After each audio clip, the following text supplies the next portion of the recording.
नमस्कार सभी दोस्तों का स्वागत है आपके अपने YouTube चैनल हेलो हिंदी में। दोस्तों आज हम यहाँ पर संज्ञा से संबंधित दूसरी क्लास लेकर उपस्थित हुए हैं, जिसमें हम जातिवाचक संज्ञा के विषय में बात करेंगे। कल मैंने संज्ञा क्या है, संज्ञा किसे कहते हैं, संज्ञा की परिभाषा, उसके भेद और उदाहरण और साथ में व्यक्तिवाचक संज्ञा को पढ़ाया था। आज दूसरी क्लास में जातिवाचक संज्ञा और उसके उदाहरण समझाने की कोशिश करेंगे। जो चैनल पर नए हैं कृपया चैनल को सब्सक्राइब करें, लाइक करें और दोस्तों के साथ शेयर करें, ठीक है। और लास्ट तक बने रहें तभी कुछ समझ में आएगा।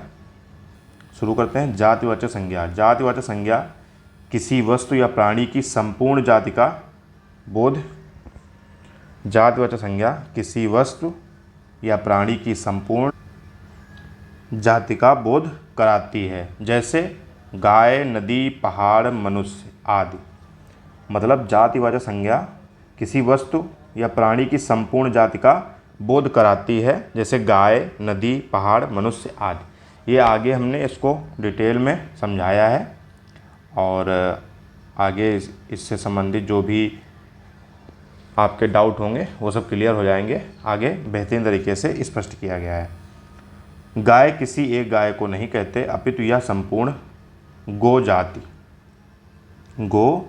जाति के लिए प्रयुक्त होता है। यहाँ पर ये स्पेस होगा, यहाँ पर गो और जाति, ठीक है दोस्तों, गो जाति के लिए प्रयुक्त होता है।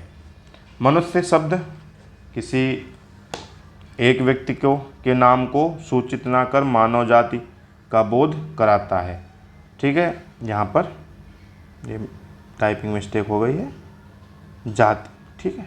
जाति का संबंध यहाँ पर उसके समूह से है, जैसे मनुष्य शब्द किसी एक व्यक्ति के नाम को सूचित ना कर मानव जाति का बोध कराता है, ऐसे ही गाय या संपूर्ण गो जाति के लिए प्रयुक्त होता है, ठीक है। तो यहाँ पर सिंपल सी परिभाषा हुई कि किसी वस्तु या प्राणी की संपूर्ण जाति का बोध कराने वाली संज्ञा को जातिवाचक संज्ञा कहते हैं। जातिवाचक संज्ञाओं में निम्नलिखित समाविष्ट होते हैं। मतलब कौन कौन सी जातिवाचक संज्ञाएं होती हैं, कौन कौन से नाम है या जो भी पशु पक्षी, मानव, वस्तु या जो भी है कि किनको इनको शामिल किया जाता है जातिवाचक संज्ञा में। पशुओं, पक्षियों एवं कीट पतंगों के नाम, जैसे खटमल, गाय, घोड़ा, चील, मैना आदि। कल वाली क्लास में क्या था कि नाम जो या स्थान से संबंधित जो भी संज्ञाएं हैं वो सब व्यक्तिवाचक संज्ञा में आती हैं, ठीक है। लेकिन यहाँ पर जैसे खटमल जो जाति है उसका बोध करा रहा है, गाय गो जाति का, घोड़ा जो घोड़ों की जाति होती है उसका बोध करा रहा है, ठीक है। फल, सब्जियों तथा फूलों के नाम आम, केला, परवल, पालक, जूही आदि, ठीक है। ये हो गए फल और ये परवल और पालक हो गई सब्जी, जूही फूलों के नाम, ठीक है। पहनने, ओढ़ने, बिछाने आदि के सामान, जैसे कुर्ता, जूता, तकिया, तोशक, धोती, साड़ी आदि, ये सब क्या है जातिवाचक संज्ञा। अन्न, मसाले, मिठाई आदि पदार्थों के नाम भी जातिवाचक संज्ञा में आते हैं। गेहूँ, चावल, जलेबी, तेजपात जिसको हम तेज पत्ता भी बोलते हैं, रसगुल्ला आदि, ठीक है। चलिए दूसरे तरीके से समझ लेते हैं जातिवाचक संज्ञा किसे कहते हैं। जो शब्द किसी व्यक्ति, वस्तु या स्थान की संपूर्ण जाति का बोध कराते हैं उन शब्दों को जातिवाचक संज्ञा कहते हैं।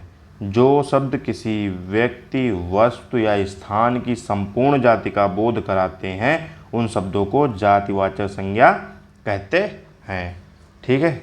ये तो क्लियर ही हो गया होगा कि किसी व्यक्ति, वस्तु या स्थान की संपूर्ण जाति का, यहाँ पर ये जाति जो शब्द है ये यहाँ पर महत्वपूर्ण है कि संपूर्ण जाति का बोध कराते हैं उन शब्दों को जातिवाचक संज्ञा कहते हैं। अर्थात जातिवाचक संज्ञा शब्दों से एक जाति के अंतर्गत आने वाले सभी व्यक्तियों, वस्तुओं व स्थानों का बोध होता है। ऊपर जो बात कही गई है वही बात यहाँ पर भी है कि जातिवाचक संज्ञा शब्दों से एक जाति, देख रहे हैं ये जो जाति शब्द है बहुत महत्वपूर्ण है इसमें कि जाति के अंतर्गत आने वाले सभी व्यक्तियों, वस्तुओं और स्थानों का बोध होता है। जैसे वस्तु, वस्तु क्या है? टेबल, कुर्सी, मोबाइल, टीवी, कंप्यूटर, पुस्तक, बाइक, कार, ट्रक आदि, ये सब क्या है? जातिवाचक संज्ञा। स्थान, गांव, स्कूल। दोस्तों कल की क्लास में क्या था? व्यक्तिवाचक में जो नाम होते हैं या स्थान होते हैं उनको हम व्यक्तिवाचक संज्ञा कहते हैं। जैसे लखनऊ क्या हो गया? व्यक्तिवाचक संज्ञा। नाम जो हो गया लखनऊ, ये व्यक्तिवाचक संज्ञा हो गई। लेकिन शहर जैसे आ गया, वो हो गया जातिवाचक संज्ञा। कि ये इस शहर के अंतर्गत कई शहर आते हैं जिनके नाम हैं। जो नाम आएगा तो व्यक्तिवाचक, जाति आएगी तो फिर शहर जैसे है तो उसका वो हो जाएगी जातिवाचक संज्ञा। ठीक, जैसे स्थान, गांव, स्कूल। अब यहीं पे देखिए गांव जो है जातिवाचक संज्ञा है, ठीक है। लेकिन अगर यहीं पे गांव का नाम जैसे कुछ भी लिख दिया जाए, कि हम लिख देते हैं करतारपुर, ठीक है, करतारपुर, तो ये क्या हो जाएगी? ये हो जाएगी व्यक्तिवाचक संज्ञा, ठीक है, व्यक्तिवाचक। गांव यदि है पूरा तो गांव एक जाति को मतलब संबोधित कर रहा है ना, तो ये हो जाएगी जातिवाचक संज्ञा। और गांव में अगर नाम आ जाए करतारपुर तो ये हो गई व्यक्तिवाचक संज्ञा। इतना ही अंतर है जातिवाचक और व्यक्तिवाचक में। स्कूल, जैसे स्कूल का नाम आ जाए तो व्यक्तिवाचक, और सिर्फ स्कूल है तो जातिवाचक।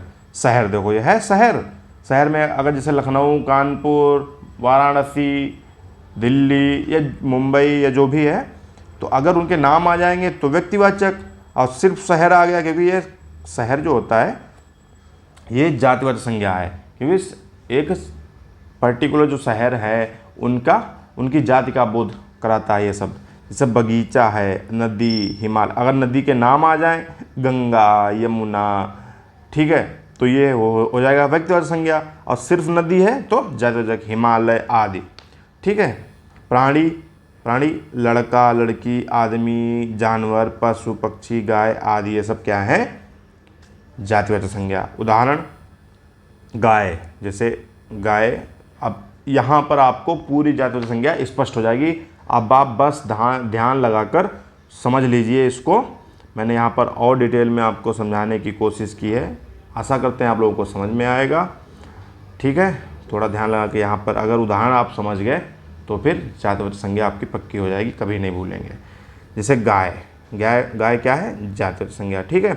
गाय बोलने से पहाड़ी, हरियाणवी, जर्सी, काली, सफ़ेद, देसी, विदेशी आदि सभी गायों का बोध आता है, ठीक है। गाय कैसी भी हो, चाहे वो विदेशी हो या देसी हो, जर्सी हो, या जो भी है, सफ़ेद, काली, चितकबरी, जैसी भी हो, लेकिन गाय एक जाति का बोध हो रहा है तो यहाँ पर जातिवाचक संज्ञा है, ठीक है। अतः गाय जातिवाचक संज्ञा शब्द हुआ क्योंकि गाय पशुओं की एक जाति है, ठीक है। लड़का बोलने से सभी तरह के व सभी जगह के लड़कों का बोध होता है। जैसे मोहन, सोहन, अमित, धीरू, ये सभी व्यक्तिवाचक हैं। लेकिन जब लड़का के अंतर्गत आएंगे ये सभी तब जातिवाचक हो जाएंगे, ठीक है। रामू, श्यामू, आकाश, पीटर, मार्टिन आदि, ये क्या है? जैसे ये जो उदाहरण है, ये नाम जो दिए गए हैं ना, ये तो सब व्यक्तिवाचक हैं। लेकिन जब सिर्फ लड़का बोल दिया जाएगा कि सभी तरह के लड़कों का बोध होता है तो वहाँ पर ये जातिवाचक हो जाएगा। जैसे लड़का से बोल दिया जाए या लड़की बोल दिया जाए तो जातिवाचक, लड़की का नाम दे दिया जाए तो व्यक्तिवाचक। मनुष्य जाति में लड़का एक खास अवस्था वाली जाति हुई। देख रहे हैं यहाँ पर स्पष्ट किया गया है कि लड़का एक खास अवस्था वाली जाति हुई। नदी शब्द का प्रयोग करने पर हमें विश्व की सभी नदियों का बोध होता है। देखो, नदी शब्द से विश्व की सभी नदियों का बोध होता है, ठीक है। नदी जाति की जो समूह की जो जितनी भी नदियां हैं, नदी शब्द कहने से उसका बोध होता है।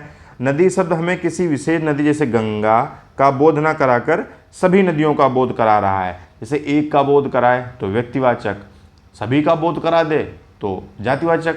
तो जैसे गंगा है, इसके अंतर्गत सभी नदियाँ जैसे गंगा, यमुना, सरयू, कोसी से लेकर अमेजन नदी तक आती हैं। जितनी भी विश्व में नदियाँ हैं सभी जातिवाचक संज्ञा के अंतर्गत आएंगी। लेकिन अगर एक से पर्टिकुलर नाम दे दिया गया है, गंगा तो व्यक्तिवाचक, यमुना तो व्यक्तिवाचक, कोसी तो व्यक्तिवाचक, सरयू तो व्यक्तिवाचक। लेकिन जब सिर्फ नदी दे दिया जाए जिससे सभी नदियों का बोध हो तो वहाँ पर जातिवाचक संज्ञा होगी। अतः नदी जातिवाचक संज्ञा शब्द के अंतर्गत आता है। सिर्फ जो नदी शब्द है वो जातिवाचक संज्ञा के अंतर्गत आएगा, क्योंकि नदी जल स्रोतों की एक जाति है। ठीक है, नदी जो है एक जल स्रोतों की जाति है। पहाड़, ऐसे ही पहाड़ या शब्द किसी एक विशेष पहाड़ का बोध न कराकर दुनिया के सभी पहाड़ों का बोध करा रहा है। ठीक है, अतः पहाड़ एक जातिवाचक संज्ञा है। शहर, अभी मैंने आपको डिटेल में समझाया था कि यह एक स्थान सूचक वाचक जातिवाचक संज्ञा है। इसके अंतर्गत तमाम शहर दिल्ली, कोलकाता, चेन्नई, मुंबई, बेंगलुरु, वाराणसी, पटना, कानपुर, लखनऊ, ये जो सभी हैं, ये जो नाम है ये व्यक्तिवाचक। लेकिन जब शहर के अंतर्गत आ जाएंगे, एक स्थान का समूह जो होता है उसके अंतर्गत आ जाएंगे, तो यहाँ पर जातिवाचक संज्ञा हो जाएगी। जैसे शहर सिर्फ बोलेंगे तो जातिवाचक, कानपुर बोलेंगे तो फिर व्यक्तिवाचक। ठीक है, यही अंतर है व्यक्तिवाचक और जातिवाचक में। जातिवाचक संज्ञा के कुछ अन्य उदाहरण और स्पष्ट कर देते हैं आप लोगों को। अभी तक अगर कुछ समझ में आया हो तो वीडियो को लाइक कर दीजिए और दोस्तों साथ शेयर ज़रूर कर दीजिए। उनसे भी हमारे चैनल को सब्सक्राइब करने को बोलें और बोल दीजिए कि हेलो हिंदी परिवार को बढ़ाने में अपना योगदान दें। ठीक है दोस्तों, लाइक करिए, शेयर करिए और सब्सक्राइब करिए। हाथ जोड़ के निवेदन है, अगर आप चैनल पर नए हैं तो चैनल को सब्सक्राइब जरूर कर लें। आपको यहाँ पर बहुत कुछ सीखने को मिलेगा। मैं आपको विश्वास दिलाता हूँ कि आपकी तैयारी को बेहतर बनाने का हम प्रयास करेंगे। जो भी ना समझ में आ रहा हो, जो भी हमसे त्रुटि हो रही हो, कृपया मुझे सुझाव दें, तभी कुछ सुधार हो सकता है। ठीक है, आगे बढ़ते हैं कि जातिवाचक संज्ञा के कुछ अन्य उदाहरण यहाँ पर देख लेते हैं कि बच्चे खिलौनों से खेल रहे हैं। एक तो ये हो गया और दूसरा ये पेड़ों पर पक्षी बैठे हैं। ठीक है, इन वाक्यों में बच्चे, खिलौने, पेड़ और पक्षी शब्द जातिवाचक संज्ञा की श्रेणी में आते हैं, क्योंकि ये शब्द किसी विशेष बच्चे, पक्षी या पेड़ का बोध न कराकर पूरी जाति का बोध करा रहे हैं। ठीक है, ये जो पूरी जाति है उसका बोध करा रहे हैं। जैसे बच्चे, ये भी जातिवाचक संज्ञा, खिलौने ये भी जाति, खेल ये भी जाति, क्योंकि एक पार्टी जैसे क्रिकेट हो जाए तो व्यक्तिवाचक हो जाएगा। ठीक है, अगर खेल है तो फिर ये जातिवाचक। पेड़ ये भी जातिवाचक। पक्षी, कौन सा पक्षी है, जैसे गौरैया बोल दिया जाए तो फिर व्यक्तिवाचक। और पक्षी जो एक प्रजाति होती है पक्षियों की, उसका पूरी जाति का बोध करा रहा है ये शब्द, तो फिर हो जाएगा जातिवाचक। हिरन का शेर शिकार करते हैं, एक ये हो गया। दूसरा कि सड़क पर गाड़ियाँ चलती हैं। इन वाक्यों में हिरन, शेर, गाड़ियाँ शब्द जातिवाचक संज्ञा की श्रेणी में आते हैं, क्योंकि ये शब्द किसी विशेष वस्तु या प्राणी का बोध न कराकर, देख रहे हैं, व्यक्तिवाचक में क्या था कि किसी विशेष वस्तु या प्राणी का बोध हो, तो वहाँ पर व्यक्तिवाचक, और किसी विशेष वस्तु या प्राणी का बोध न कराकर शेर, हिरन व गाड़ियों की पूरी जाति का बोध करा रहे हैं, तो यहाँ पर जातिवाचक। आजकल शहरों की जनसंख्या तेजी से बढ़ रही है, बच्चे स्कूल जाते हैं। इन वाक्यों में शहर, बच्चे, स्कूल शब्द जातिवाचक संज्ञा है, क्योंकि ये किसी विशेष स्थान का बोध न कराकर सारे शहर, स्कूल व बच्चों का बोध करा रहे हैं। अगर सिर्फ आ जाए कि किसी विशेष स्थान या वस्तु या नाम का बोध करा रहे हैं तो क्या होगा, वो आप लोग कमेंट बॉक्स में बताइए। कल की क्लास में मैंने बहुत अच्छे से उसको पढ़ाया है, समझाया है। आज आशा करते हैं कि आज भी समझ में आ रहा होगा। मनुष्य सबसे पुरानी प्रजातियों में से एक है। कुत्ता एक वफादार जानवर होता है। उपरोक्त उदाहरण में मनुष्य और प्रजाति किसी एक मनुष्य या प्रजाति का बोध नहीं करा रही है, बल्कि सभी मनुष्य और प्रजाति के बारे में बता रही है। इसलिए ये दोनों जातिवाचक संज्ञा के उदाहरण वाक्य हैं। ठीक है, अगर किसी पर्टिकुलर एक देखो किसी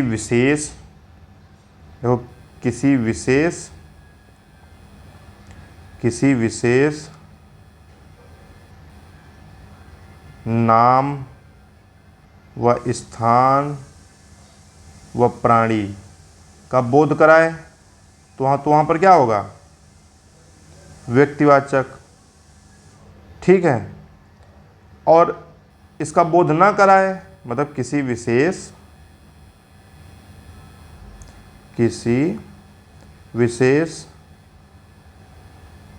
प्रजाति,